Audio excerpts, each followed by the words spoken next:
It's Earth Day, and we want to celebrate this year by making seed balls with native seeds to be used for restoration projects. This is a collaborative effort with the Desert Botanical Garden, Boyce Thompson Arboretum, and Strategic Habitat Enhancements. Hi, I'm Carrie Ann Campbell and I own Strategic Habitat Enhancements. I am coming to you today virtually from Tucson, Arizona, and I'm very excited to talk to you about seed balls. And we're going to cover a little bit of review about native plants and restoration, how seed balls are a really great technique for restoration, and how you can make your own seed balls. When we're talking about native plants, it's very important to define our terms because, as we know, all plants are native to the planet Earth. So let's get a little more specific. We want to talk about the geography that is relevant. So are we talking about plants that are native to North America or the state of Arizona or Maricopa County? We could talk about ecoregions as well, plants that are native to the Chihuahuan Desert or the Sonoran Desert or the Rocky Mountains. We could further break it up by elevation, low, medium, and high elevation. And we're talking about plants that grow naturally in that area. They weren't brought in for another purpose. And for today, we're going to talk about native plants in the context of species that grow naturally within 100 miles of Phoenix. Why are we so interested in native plants? Well, I think they're beautiful and convey a sense of place. You know you're in the Sonoran Desert when you see a hillside of saguaros and palo verdes and cholla cactus. We have an incredible diversity in the native flora, thousands of species to choose from, and all of these species evolved here in our hot, dry desert, which means that they are often really great at conserving water. They have all kinds of adaptations to help them do that that plants from other places may not have. They convey benefits for wildlife, including pollinators, because they evolved together, and they're not going to cause ecological damage like some of the non-native species that we know have caused so many problems like bufflegrass and red brome and stinknet. Native plant materials that are sourced from local areas are best suited to the local conditions where they came from. And we have a lot of needs for native plant materials for helping areas recover after fire or after invasive species have been removed. They can also be used for general landscape and garden use. I invite you to learn a little bit more about some of the locally sourced native plant materials that are being developed right here in Maricopa County with the Sonoran Seed Collaborative. You can find their website at sonoranseeds.org. Check it out for a little more information. Seed balls are a really great restoration technique that are low-tech and easy. Anybody can do it. It's a simple mixture of clay, organic matter, and seeds. And it's an excellent technique for establishing native plants in almost any place you can imagine. They're very flexible. They can be deployed at any time of year, unlike traditional seeding methods where you have to be very careful about your timing of application of seeds to get the best success. Seed balls are encased, the seeds are encased in a ball of clay, which hangs out on the landscape until it rains. And when it rains, the water melts the clay, leaving the seeds on the soil with good soil contact, and they have at the right time with the moisture they need to germinate. And one of the best things is that they're not as susceptible to being eaten by birds and other animals that really like to eat seeds that are just lying around on the ground. So you can make your own seed balls, and that's what we're going to talk about because that's what you guys are going to be doing. And what's really neat about making your own is that you can get really specific about the different species that you want to have in your seed balls. And if you're making them yourself, you know where the seeds came from. You can collect them yourself or you can purchase them, but you know what's going into your seed ball. It's a fun activity for all ages. Kids really love it. Older folks really love it too.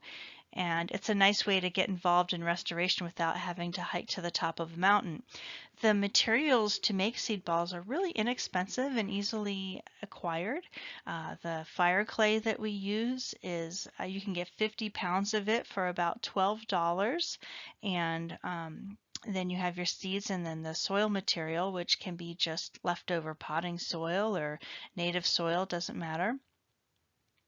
And these seed balls can be used for restoration projects in landscapes or in gardens.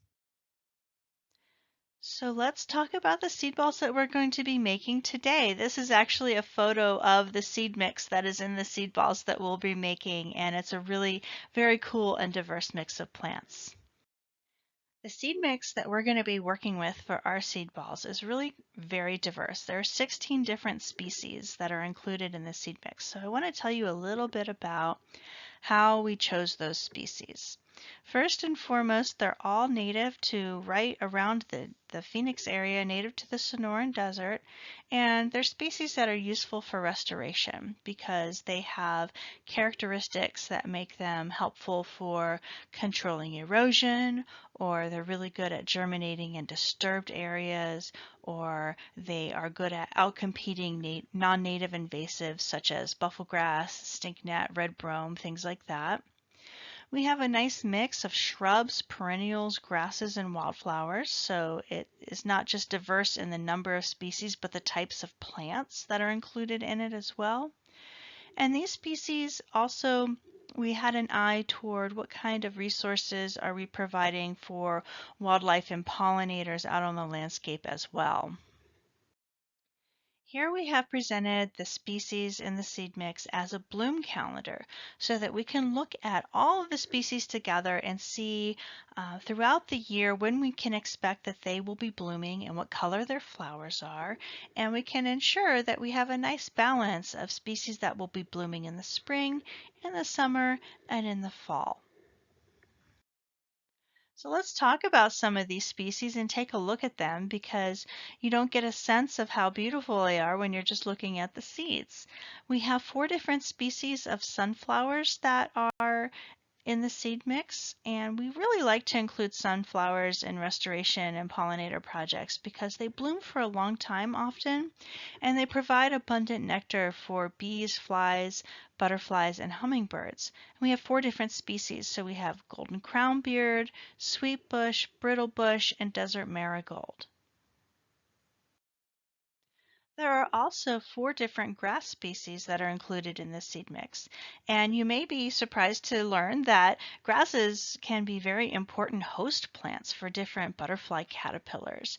They also provide nesting materials for native bees, and they can be very good at erosion control. Their fibrous root systems do a really good job of holding soil in place, and so really great for disturbed areas that need rehabilitating. We have several other perennial species that are familiar that are included in this seed mix, including creosote bush, desert senna, fairy duster, and globe mallow. And all of these are really great species, common species throughout the Sonoran Desert that are going to be great for almost any location. We also have some annual wildflowers in the seed mix. We have bladderpod and Mexican poppies and also Indian wheat. Okay, so we learned about the species that are in the seed mix. Let's talk about what is the recipe for making seed balls. And it's really super easy. It's just 3 ingredients: clay, soil or other organic material, and seed. And so there's a particular ratio that works really well, and this has been developed by the folks at the U of A Cooperative Extension. 5 parts clay to 3 parts soil to 1 part seed.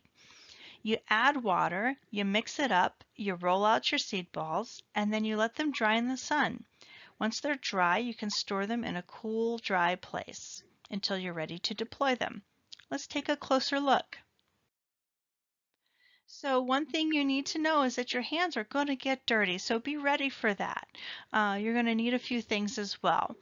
You have received a packet of materials that have seeds, soil, and clay, so you have your 3 main ingredients there. You'll need a large mixing bowl or a bucket to work with. You'll want water. You'll want to have a spray bottle, or you can have water in a measuring cup as well to add slowly to your seed mix as you're mixing them up. You want something to dry your seeds on, so a large piece of cardboard works well, or even a cookie sheet. And you want an easy way to wash your hands after you're done, preferably outside because you might not want to get clay in your indoor sink. So here's my setup. I have a medium-sized metal mixing bowl.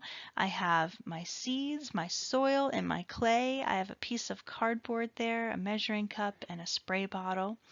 And for this demonstration, I used a third a cup as my unit. So I have a third a cup of seeds, and I have a whole cup of soil, and I have 1 2/3 cup of the fire clay. Now with the soil, you can use a lot of different types of materials for that organic matter. You can use native soil. You can use, I use spent potting soil a lot because I have it hanging around, but it doesn't have to be anything too fancy. You can put a little bit of compost in there if you like. And this is how I did it today. I put everything in that bowl and then I started spraying it with water and I started mixing it up with a spoon.